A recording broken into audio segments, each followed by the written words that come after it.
Kita semua mungkin merasa sudah tahu kisah Adam kan? Tapi pernah nggak sih terpikir kenapa wahyu tentang kisah ini turun justru di tengah-tengah masyarakat Madinah yang sedang bergejolak, bukan di awal-awal kenabian di Mekah?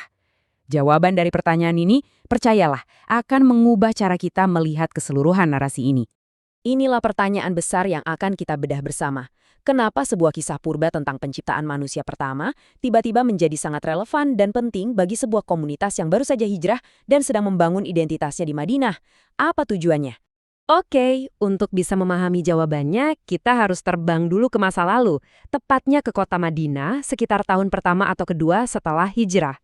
Disinilah panggung utama di mana ayat-ayat yang akan kita bahas, yaitu surah Al-Baqarah ayat 30-39, pertama kali diperdengarkan. Coba bayangkan suasana Madinah waktu itu. Ini bukan kota yang homogen loh, ini adalah sebuah melting pot. Ada komunitas muslim yang baru lahir, ada suku-suku Yahudi yang sudah mapan dengan tradisi intelektual mereka, ada kaum musyrik Arab yang masih memegang kepercayaan lama, dan ada juga kaum munafik. Dinamikanya sangat tinggi. Nah, di tengah situasi inilah komunitas ahli kitab, khususnya para rabi Yahudi, datang dengan serangkaian ujian. Mereka ingin menguji kebenaran kenabian Rasulullah SAW dengan pertanyaan-pertanyaan mendalam tentang sejarah para nabi, termasuk tentu saja tentang penciptaan Adam. Inilah pemicunya, yang kita kenal sebagai asbabun nuzul dari turunnya ayat-ayat ini. Dan jawaban dari Allah atas ujian itu, wah, luar biasa. Allah tidak sekedar memberikan jawaban faktual, tapi justru menurunkan sebuah dialog kosmik yang megah. Sebuah percakapan antara Dia dengan para malaikat tentang proyek besar penciptaan manusia. Semuanya dimulai dengan proklamasi ilahi yang dahsyat ini.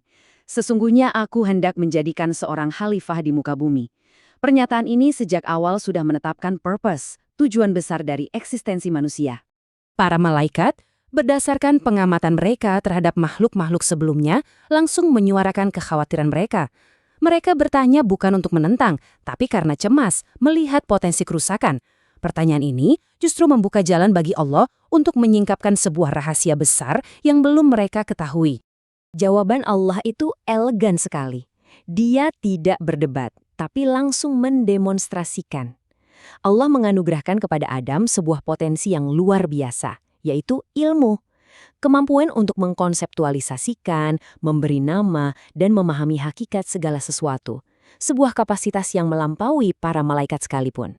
Dan rangkaian kejadian berikutnya ini, kalau kita perhatikan, ini seperti cetak biru perjalanan umat manusia. Ada momen penghormatan karena ilmu, ada ujian ketaatan, ada potensi untuk berbuat salah dan tergelincir. Dan yang paling krusial, ada jalan untuk kembali melalui taubat dan ampunan. Oke, sekarang kita masuk ke bagian yang paling seru. Kita akan jadi semacam detektif bahasa untuk melihat betapa presisi dan dalamnya pilihan kata yang digunakan dalam Al-Quran. Setiap kata itu punya makna yang sangat spesifik. Kita mulai dengan kata kunci pertama, khalifah. Kata ini mendefinisikan peran fundamental kita. Khalifah punya dua makna inti, sebagai wakil Tuhan yang bertugas mengelola bumi sesuai dengan panduannya, dan sebagai penerus yang melanjutkan estafet peradaban dari satu generasi ke generasi berikutnya. Coba perhatikan betapa cermatnya pilihan kata ini. Al-Quran menggunakan khalifah, bukan malik atau raja. Konsep seorang malik atau raja itu mengarah pada kekuasaan absolut dan kepemilikan. Sebaliknya, seorang khalifah adalah seorang pengemban amanah. Kekuasaannya itu terikat oleh aturan dan tujuan dari yang mewakilkannya. Ini adalah sebuah pergeseran paradigma yang fundamental. Selanjutnya, kata usjudu atau bersujudlah. Ini penting sekali untuk dipahami. Sujud yang diperintahkan kepada malaikat ini adalah sujud penghormatan atau tahiyah sebagai bentuk pengakuan atas keistimewaan ilmu yang Allah titipkan pada Adam. Ini jelas berbeda dengan sujud ibadah atau ibadah yang mutlak hanya boleh ditujukan kepada Allah saja. Al-Quran juga secara spesifik menyebut nama iblis. Penggunaan nama diri ini menunjukkan bahwa ia adalah sosok individu yang nyata, punya identitas, dan bukan sekedar simbol abstrak dari kejahatan. Bahkan, arti namanya sendiri, yang berasal dari kata yang berarti putus asa dari rahmat, sudah menggambarkan takdir tragis yang ia pilih sendiri. Lalu ada frasa fa'azallahuma, yang artinya, lalu setan menggelincirkan keduanya. Perhatikan diksinya, menggelincirkan, bukan menjatuhkan. Kata ini dengan sangat indah menggambarkan sebuah kesalahan sesaat, sebuah slip, yang berbeda dengan kejatuhan total tanpa harapan.